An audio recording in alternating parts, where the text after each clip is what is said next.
Chipo entered the house thinking the rules were strange but harmless. She was told not to open certain doors, not to question certain things, and not to move carelessly through the house. At first, the house felt quiet, but the silence began to feel controlled, and Tatenda's calmness began to carry a meaning she could not fully understand. The rules no longer felt like protection. They felt like something was being held in place. The first time it happened, Chipo thought she had imagined it. The house was still.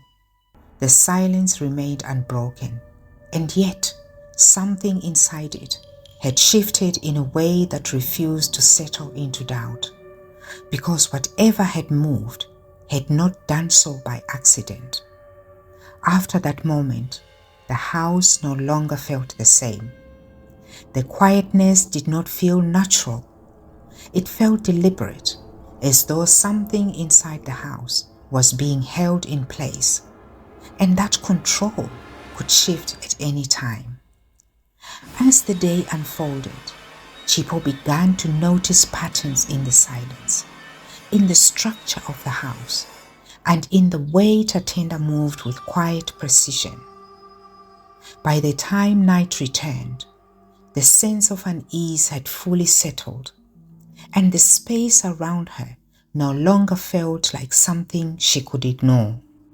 Something had changed, and this time it was not going to remain still.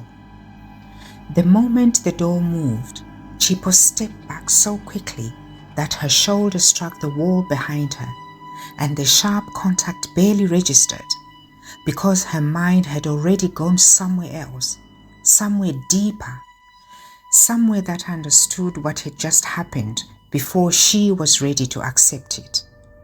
For a few seconds, her breathing became uneven, not because she was trying to move, but because her body had reacted before her thoughts could catch up, tightening instinctively, as though it had recognized danger in a way she could not yet explain.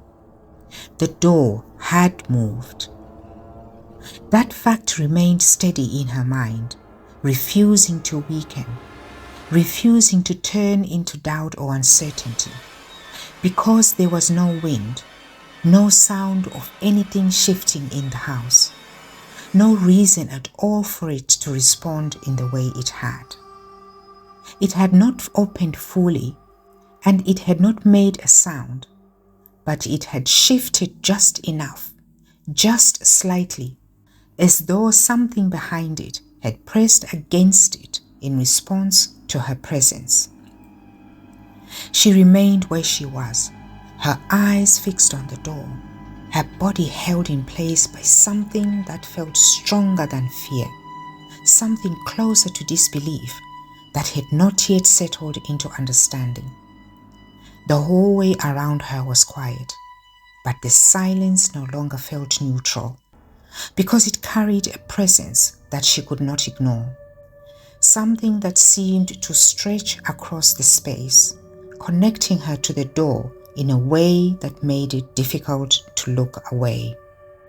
Her hand, which had been closest to the handle, lowered slowly to her side, but even as she moved it, she was aware of a lingering sensation in her fingers, a faint awareness that made it feel as though the moment had not fully ended, as though some part of it was still connected to her. She resisted the urge to wipe her hand against her clothing, not because she did not want to, but because doing so would have meant admitting that something had passed between her and whatever was behind the door. She tried to take a step back, but her movement felt delayed, as though the command had to travel further than usual before it reached her body. And when she finally shifted her weight, the sound of her feet against the floor seemed louder than it should have been. The sound broke something in the moment, not the tension itself, but her stillness, And with that small disruption, she found the ability to move again. She turned away from the door, though not fully at first, because something in her resisted giving it her back, as though doing so would leave her exposed to something she could not see.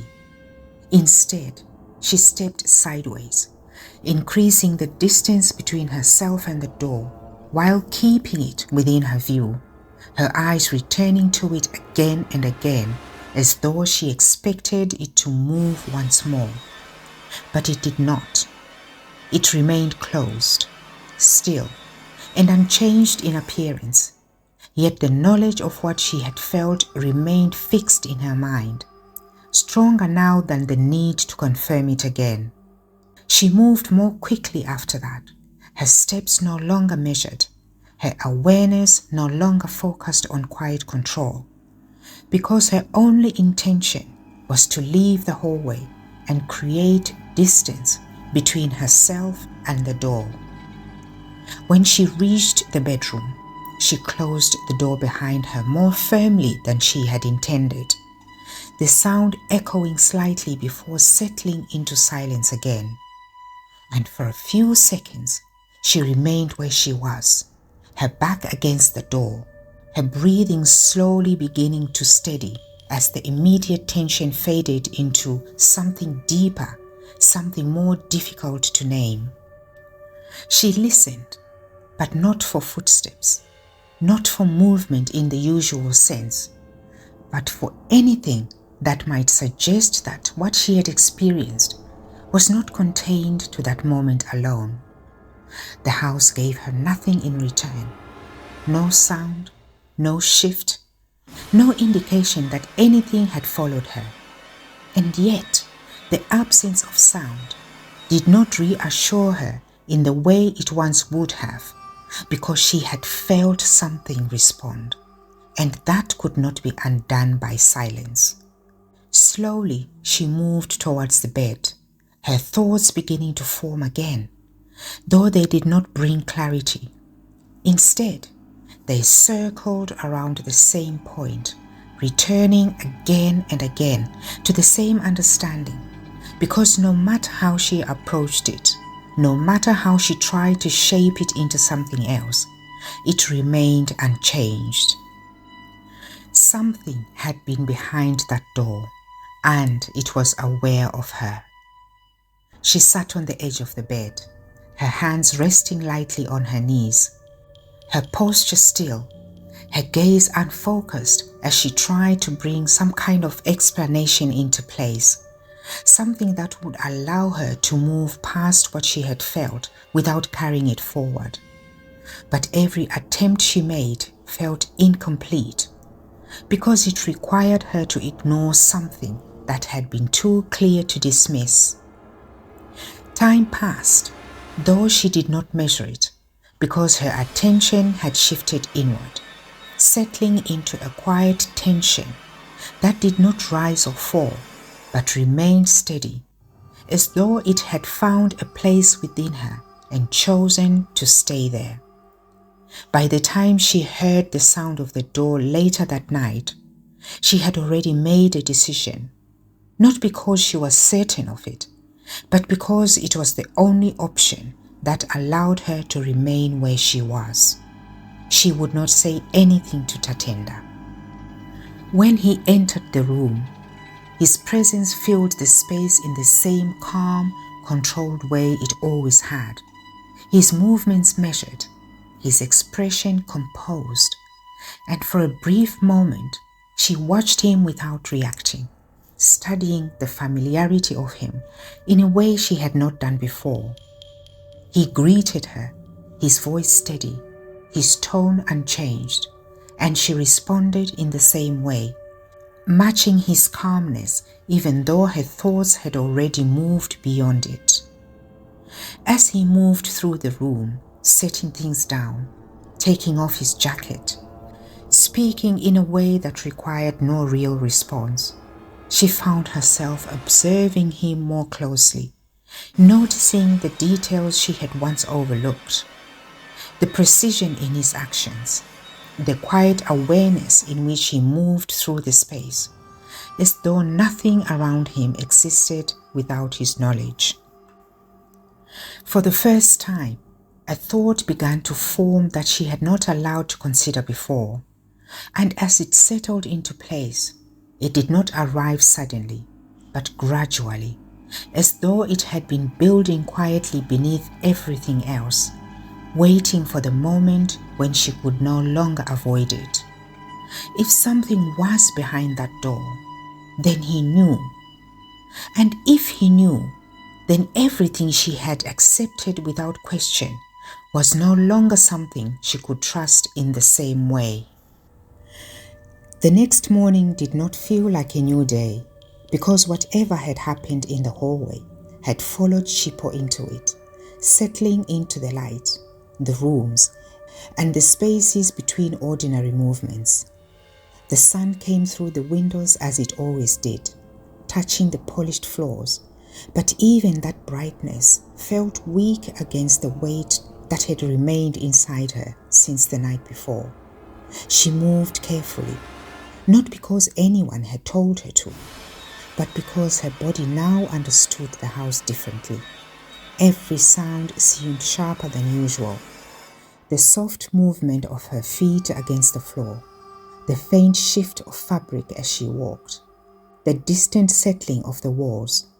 Each small thing reached her more closely, as though the house had become a place where nothing disappeared unnoticed. She washed her hands slowly, prepared herself quietly, and tried to behave as though nothing had changed. But the effort itself made her more aware that everything had. Tatenda was already awake when she entered the living area. He sat with the same composed stillness she had come to recognize, dressed neatly, his posture straight, his expression calm and unreadable. At first glance, he looked exactly as he always did, but that was what disturbed her now. After what she had felt at the door, his calmness no longer seemed like peace. It seemed like control.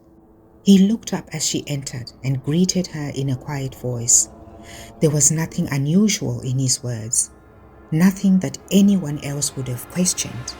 Yet, Chipo felt herself listening for something beneath them, something hidden in his tone, something that might reveal whether he knew where she had been the night before. She answered carefully, keeping her voice even, and lowered her eyes for a moment because she did not want him to see too much in her face. He asked her if she had slept well. The question was simple, but it tightened something in her chest. She could have said no. She could have told him that she had been awake and afraid, that she had gone into the hallway, that she had stood before the door and felt something move on the other side. For one brief moment, the words almost rose to her mouth, but she stopped them before they came, because telling him would mean admitting that she had disobeyed him. She told him she had slept well. Tatenda watched her for a moment longer than necessary, and although his expression did not change, she felt the weight of his attention. It was not open suspicion, and it was not anger, something patient, as though he was allowing her lie to sit between them without needing to expose it. Then he nodded once and looked at his phone, and somehow that made her feel more uneasy than if he had questioned her directly. The day continued in a way that should have felt normal. There was food, there was order, there was the same clean comfort that surrounded the house like a polished surface. Yet, beneath that surface, Chipo felt the rules more strongly than before. She became aware of how much they shaped her movements. She avoided the corridor without deciding to avoid it. She stayed away from the closed doors without needing to remind herself. She listened before entering rooms as though asking for permission. That realization frightened her quietly because it meant the house had already begun to train her. The rules were no longer the things Tatenda had said. They had become part of the way she carried herself, part of the way she measured every action. Once upon a time, she had thought rules needed to be repeated to have power, but now she understood that the strongest rules were the ones a person enforced inside themselves. Later that morning, Tatenda walked past her while she stood near the window.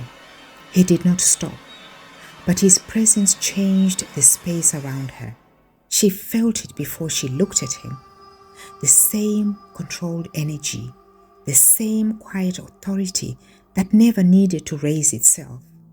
He told her, almost casually, that she should not wander through the house during the night. His tone remained calm, as if he was giving ordinary advice, but Chipo felt her body go still. She turned slowly to look at him. He was not facing her fully. He was adjusting the cuff on his sleeve, his gaze lowered, his expression calm. The words had been spoken so lightly that they might have passed for concern, but Chipo knew they were not concern. They were a message. He knew. Not everything, perhaps. Not the details of what she had felt.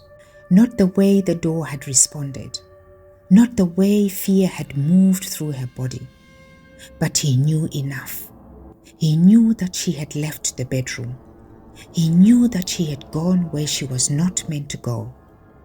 And he had chosen not to accuse her, because the accusation would have given her a reason to answer. Instead, he had reminded her that he was aware. Chipo said nothing for a moment, because she did not trust her voice. Then she forced herself to reply softly, telling him she had been restless. Tatenda gave a small nod, still not looking at her properly, and said that restlessness could lead people into places they were not supposed to be. The words were calm, almost gentle, but they settled over her with a cold weight. After that, he left the room. Chipo remained by the window long after he was gone, her fingers lightly touching the curtain, her eyes fixed on the garden outside without truly seeing it. The yard was beautiful, carefully maintained, peaceful in every visible way. But she no longer believed that beauty meant safety. Everything here looked controlled. Everything here was arranged. Even the quietness seemed to be placed exactly where it was meant to be. For the first time, she began to understand that Tatenda did not need locks on every door. He did not need to raise his voice or stand in her way. The house itself had become part of his control, and she was living inside it, learning its boundaries, adjusting to its silence, and becoming smaller without realizing it. The rest of the day moved forward with a quiet steadiness that should have brought comfort. Yet for Chipo, it only made everything feel more controlled, as though the house itself was guiding the rhythm of her movements in a way that left little room for choice. She found herself paying closer attention to things she had once ignored, noticing how each space seemed to carry its own expectation, how certain areas felt open while others felt closed, even without a visible barrier. She began to realize that the rules were not simply about where she could or could not go, but about how she existed within the house, how she carried herself, how she thought, and how she responded to the environment around her.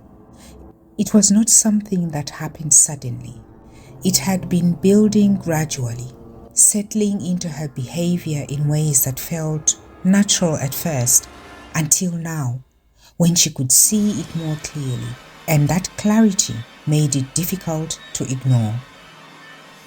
At one point, she found herself standing near the entrance to the hallway without remembering how she got there.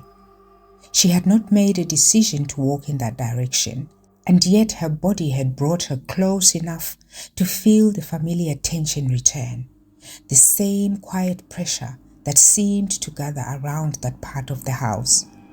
She stopped where she was, her eyes shifting towards the corridor, her thoughts slowing down as the awareness settled back into place.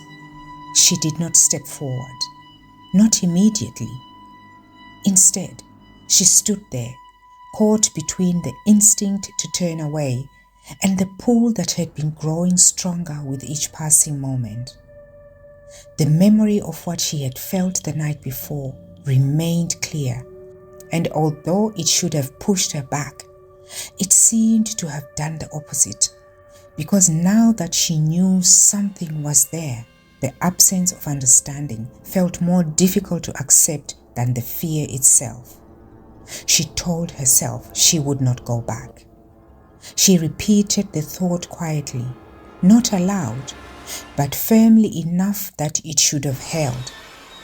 Yet even as she continued to tell herself not to go back, she could feel that decision weakening, because it was not supported by certainty, but by effort. And she was beginning to understand that effort did not always last.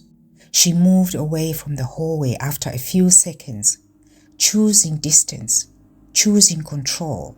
Yet the decision did not bring relief. It followed her instead, sitting quietly at the back of her mind, waiting for another moment, another opportunity, another lapse in the careful balance she was trying to maintain. Later that afternoon, she passed Tatenda in the living area, and although nothing was said about the hallway, she felt as though the space between them carried an unspoken awareness. He did not question her movements, did not ask where she had been or what she was thinking, but there was something in the way his presence filled the room that made her aware that very little escaped him. He did not need to ask. That understanding settled into her slowly, and as it did, it changed the way she saw everything around her. The house was no longer simply a place she lived in. It became something structured, something controlled, something that operated with a quiet precision that she had only just begun to realize. By the time evening approached, the sense of unease had not lessened. It had deepened, spreading through her thoughts in a way that made it difficult to focus on anything else. The door remained at the center of it, not because she was standing near it, but because it had become something more than a physical barrier. It had become a question she could not answer, and the longer she carried that question, the harder it became to accept that she was not meant to know what was behind it. The rest of the day moved forward with a quiet steadiness that should have brought comfort. Yet for Chipo, it only made everything feel more controlled, as though the house itself was guiding the rhythm of her movements in a way that left little room for choice. She found herself paying closer attention to things she had once ignored, noticing how each space seemed to carry its own expectation, how certain areas felt open while others felt closed, even without a visible barrier. She began to realize that the rules were not simply about where she could or could not go, but about how she existed within the house, how she carried herself, how she thought, and how she responded to the environment around her. It was not something that happened suddenly. It had been building gradually, settling into her behavior in ways that felt natural at first, until now, when she could see it more clearly, and that clarity made it difficult to ignore. As evening settled over the house, The light began to soften, and with it came a quiet shift in the atmosphere that Chipo had started to recognize without fully understanding. The brightness of the day faded gradually, leaving behind shadows that seemed to gather more deliberately than before, stretching across the walls and settling into the corners in a way that made the space feel smaller, more contained, as though the house itself was closing in as night approached. She tried to remain in the living area, keeping herself within the open spaces, where everything could be seen, where nothing felt hidden. Yet, even there, the awareness remained, pressing gently at the edges of her thoughts, reminding her that there were parts of the house she had not seen, parts she was not allowed to see, and parts that may already be aware of her in ways she could not explain. Tatenda moved through the evening with the same quiet composure, his actions measured, his presence steady. And although he spoke to her in the same tone, asking simple questions and making small observations, Chipo found it increasingly difficult to respond without feeling as though every word she spoke was being weighed, not judged openly, but noted in a way that felt more controlled than natural. At one point, he stood near the entrance to the hallway, not blocking it, not guarding it in an obvious way. Yet his position alone changed how the space felt, as though his presence defined the boundary more clearly than any physical barrier could. Chipo noticed it immediately, not because he drew attention to it, but because the effect was undeniable. The hallway seemed further away when he stood there, more distant, more restricted, even though nothing had physically changed. She avoided looking in that direction, choosing instead to focus on the room around her. But the awareness remained, and with it came a quiet understanding that the house did not rely on visible rules alone. It relied on presence, on positioning, on subtle control that did not need to be explained in order to be felt. As the night deepened, the silence returned, heavier now, more defined, settling into the spaces between them in a way that made conversation feel unnecessary.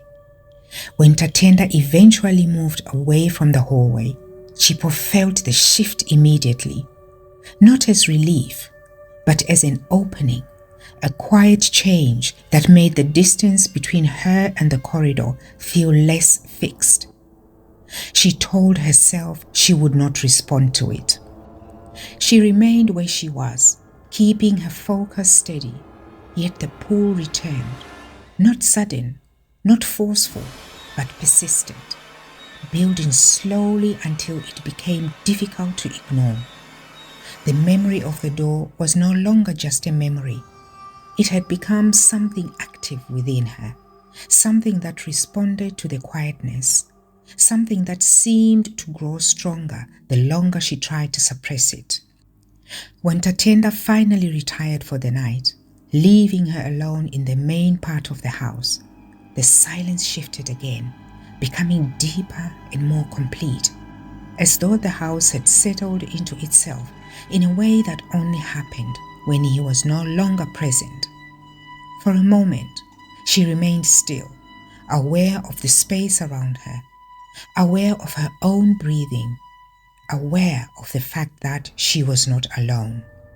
Then, slowly, without making a conscious decision, she stood.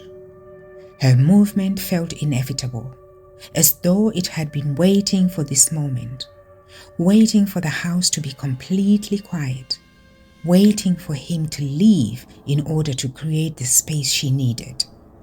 She did not rush. She did not hesitate. She simply began to walk. The hallway was ahead of her, and this time, nothing stood between them. Chipo walked towards the hallway with a quiet steadiness that did not come from confidence, but from something that felt closer to certainty, because although she could still have turned back, the decision no longer felt open in the same way it had before. The house was silent, completely settled, and with each step she took, the distance between her and the rest of the world seemed to grow, as though the corridor ahead existed slightly apart from everything else, drawing her into it without resistance. When she reached the entrance, she paused briefly, not out of uncertainty, but because the space itself seemed to require acknowledgement, as though crossing into it was not simply a matter of movement, but a transition into something that operated on different rules. The light here was dimmer, softer, and although she could still see clearly, the edges of things felt less defined, as if the hallway held onto its shadows more tightly than the rest of the house. She stepped inside. The air felt different. It was not colder, not heavier in any obvious way, yet there was a subtle change she could not ignore, something that made her aware of her own presence more sharply, as though she had entered a space that recognized her, that registered her movement in a way that the rest of the house did not. Her breathing slowed down, not because she was trying to control it, but because something about the environment seemed to demand it, as though any sudden sound would disrupt a balance she could not see. The door stood at the end of the corridor, exactly as it had before, closed, still, and outwardly unchanged. Yet everything about it felt more pronounced now, more present, as though its significance had grown simply because she had returned to it again. The distance between her and the door felt longer than it should have, each step stretching slightly, as though the moment itself was resisting being completed too quickly.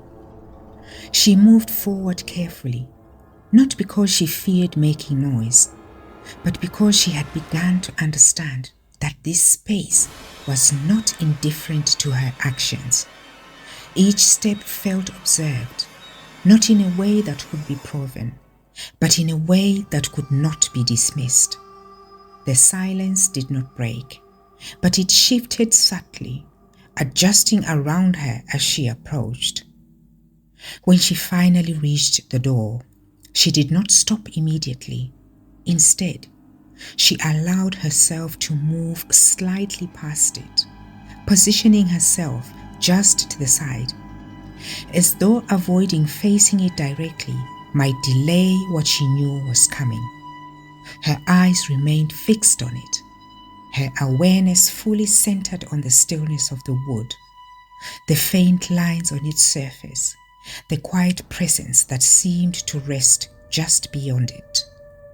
Her hand lifted slowly. This time, there was no hesitation. Not because she felt safe, but because the moment had already formed around her, and stepping away now would not undo what had brought her here. Her fingers moved towards the handle, stopping just short of it as she became aware of something else, something she had not felt before. A faint vibration, not through the handle itself, not through the door in a way that could be clearly defined, but through the air around it, a subtle disturbance that suggested movement without sound, presence without visibility. It was enough to make her hold still, her hand suspended in place as her attention sharpened. Then it came again, slightly stronger, closer, and in that moment, she understood something that made her chest tighten, because whatever was behind the door was no longer simply responding, it was approaching. Chipo did not move immediately because the moment had shifted in a way that held her in place, not through force, but through awareness, as though her body had recognized something her mind had not fully yet understood. And although it had not grown louder, it had remained present, lingering in a way that made it impossible to dismiss as imagination. Her hand stayed suspended near the handle, close enough to feel the coldness of the metal without touching it. And as she stood there, she became aware of how still she had become, how careful she was holding herself, as though even the smallest movement might change something in the space around her. The silence of the hallway had deepened again, but it no longer felt empty, because now it carried a quiet tension that seemed to press outward from the door itself. The sensation came again. This time it was clearer. It was not a sound, not something that could be described in ordinary terms, but something changing just beneath the surface, something that suggested movement in a way that bypassed her ears and settled directly into her awareness. It was enough to confirm that she had already begun to understand, and with that confirmation came a steady tightening in her chest. Something was moving behind the door, not randomly, not without purpose, but in response to her presence. The realization did not bring panic in the way she might have expected. Instead, it brought a strange clarity, a quiet certainty that made everything else fall away, leaving only the connection between her and whatever existed on the other side of that barrier. For a brief moment, she considered what it would mean to open it and remove the only separation between her and that presence. Although the thought carried fear, it also carried something else, something that felt dangerously close to understanding. But the moment did not hold. Something else within her resisted, not with force, but with quiet insistence, a deeper awareness that what she was standing before was not something she could not face without consequence. The feeling was not based on logic or reason. It came from somewhere instinctive, somewhere that recognized the boundary for what it truly was, a warning. She lowered her hand slowly, the movement careful, deliberate, as though she was aware that even stepping away required attention. The faint disturbance did not follow immediately, but it did not disappear either. It remained, subtle but present, as though whatever was behind the door had not withdrawn, but simply paused. She took a step back, then another, the distance between her and the door increasing gradually. Yet the connection did not feel broken, because the awareness remained with her, settling into her in a way that made it feel as though she had carried something away from the hallway rather than leaving it behind. When she reached the entrance to the corridor, she stopped again, not because she intended to return, but because she felt something shift within her, something that had not been there before. The fear had not disappeared, but it had changed. It had become more defined, more certain, and in that certainty, it had lost some of its confusion. She understood now that the rules were not there to control movements alone. They were there to keep her from crossing into something she could not undo. As she stepped out of the hallway and back into the open space of the house, the atmosphere changed again, becoming lighter, less focused, yet the difference only made the corridor feel more separate, more contained, as though it existed within its own boundary. governed by something that did not extend fully into the rest of the house.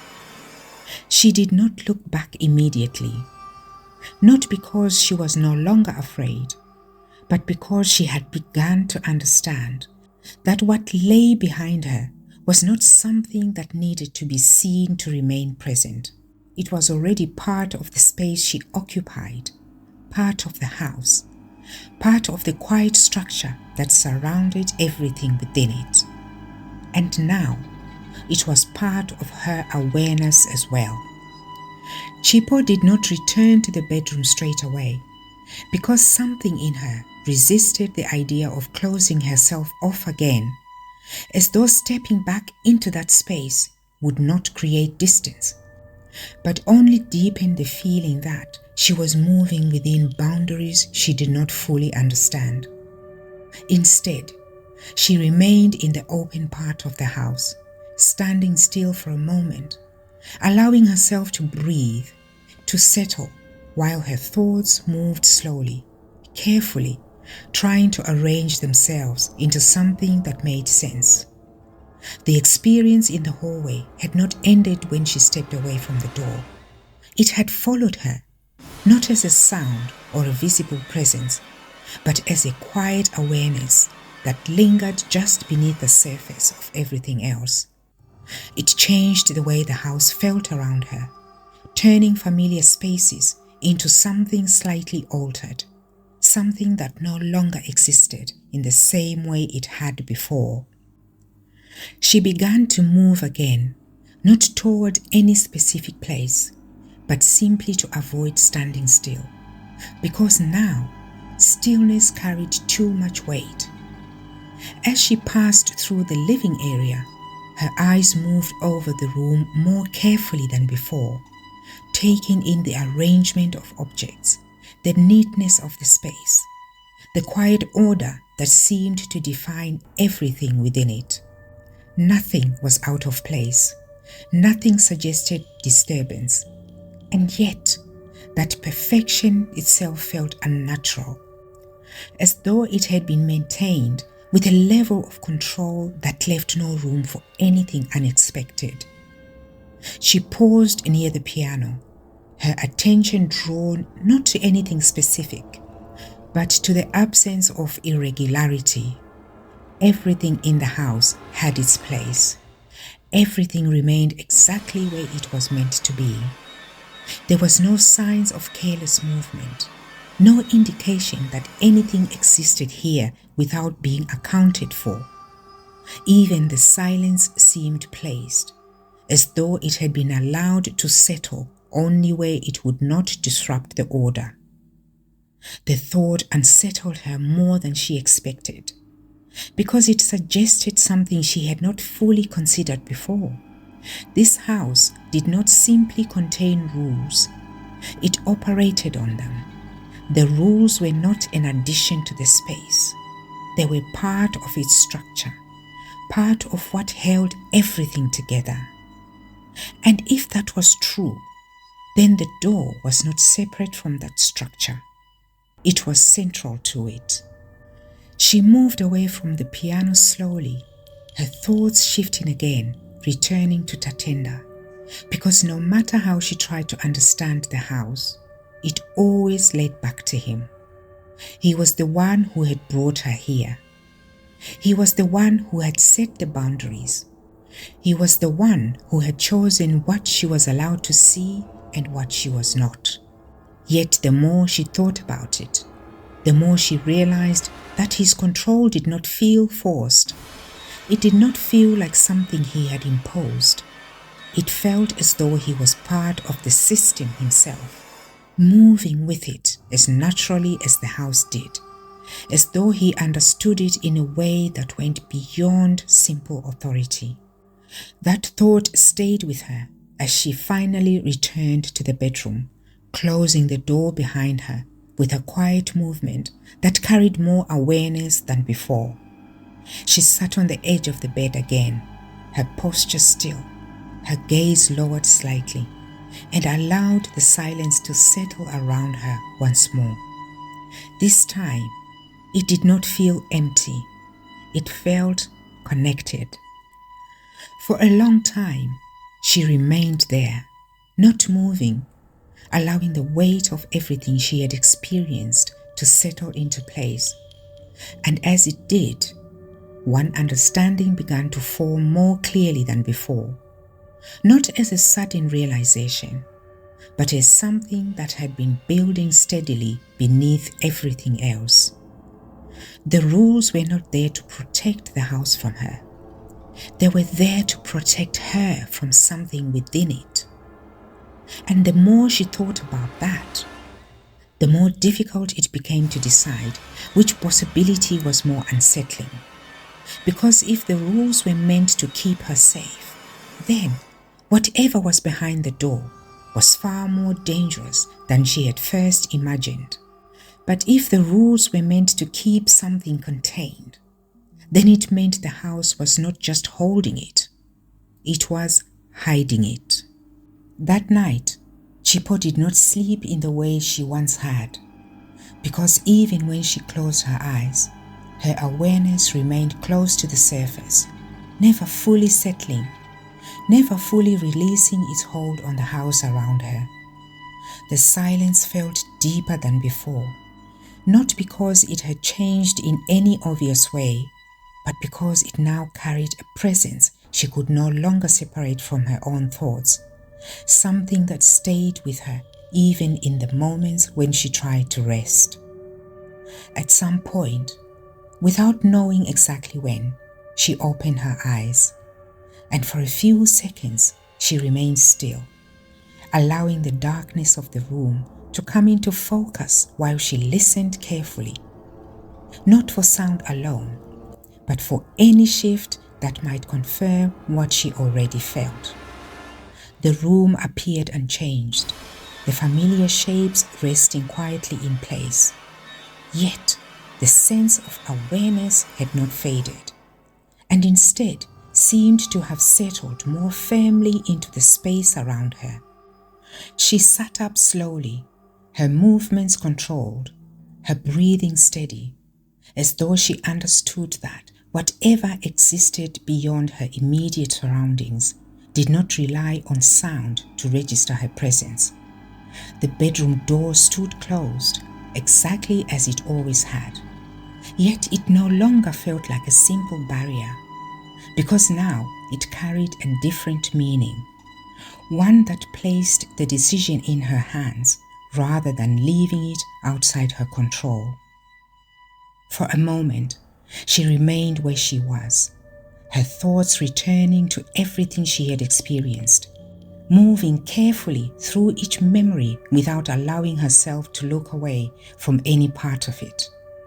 The rules had been given without explanation, and she had accepted them without resistance. Yet now that she had felt something respond to her, now that she knew there was something beyond that door, the absence of understanding had become something she could no longer carry. Slowly, she stood up, and this time, the movement felt deliberate, not shaped by hesitation, but by a quiet certainty that had been forming beneath everything else. Each step she took toward the bedroom door carried a weight that she did not resist, because she understood that what she was moving toward was not simply a place, but a point he had been approaching for longer than she had realized. When she reached the door, she did not pause for long, because the hesitation that had once held her back had already been replaced by something steadier, something that no longer asked whether she should act, but only how far she was willing to go. Her hand lifted and rested against the surface, and after a brief moment, she pressed it open.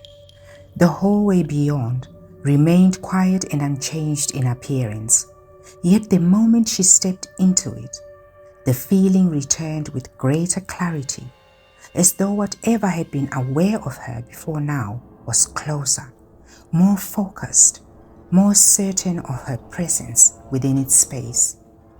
She did not stop this time, and as she moved forward, each step carried her deeper into that awareness, reducing the distance between herself and the door in a way that felt both controlled and inevitable.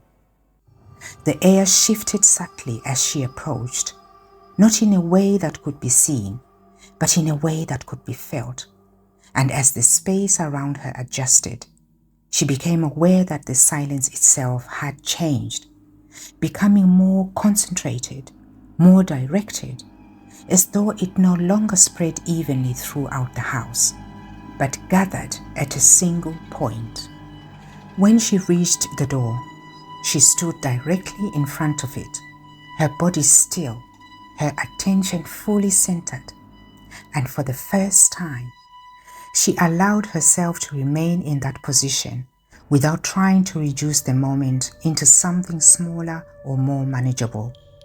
The door no longer appeared ordinary to her, not because it had changed in appearance, but because she had changed in the way she understood it. Her hand lifted again, this time slower, and as her fingers moved towards the handle, she became aware of the coldness before she even touched it. A faint anticipation that settled into her awareness just before contact was made. For a brief moment, nothing happened, and in that stillness, she felt the full weight of the boundary that had been placed between her and whatever existed beyond it. Then, slowly, the handle shifted. The movement was slow, controlled, and unmistakable, and it did not come from her, because her hand had not yet closed around it. It came from the other side, deliberate and precise, as though something had chosen that moment to respond in a way that could not be ignored. Chipo remained where she was, her body steady, her attention fixed, because the meaning of what had just happened was already clear, and it settled into her without resistance, without confusion, but with a certainty that left no space for doubt. The boundary she had been given was no longer something that existed only to keep her out. It had become something that allowed something else to reach back. As the understanding formed, another followed, quieter but no less certain, because it connected everything she had experienced from the moment she entered the house to where she now stood. Nothing about this had been accidental, and nothing about it had been left to chance, because each step she had taken had brought her closer to this point, closer to the door, closer to this moment. She had not simply found it, she had been brought to it. After the door moved, Chipo no longer looked at the house the same way. The silence felt heavier, and Tatenda's calmness no longer felt safe, because somewhere inside that house, behind a door she was forbidden to open, something had answered her. And in episode 3, that something does not just answer, it comes closer,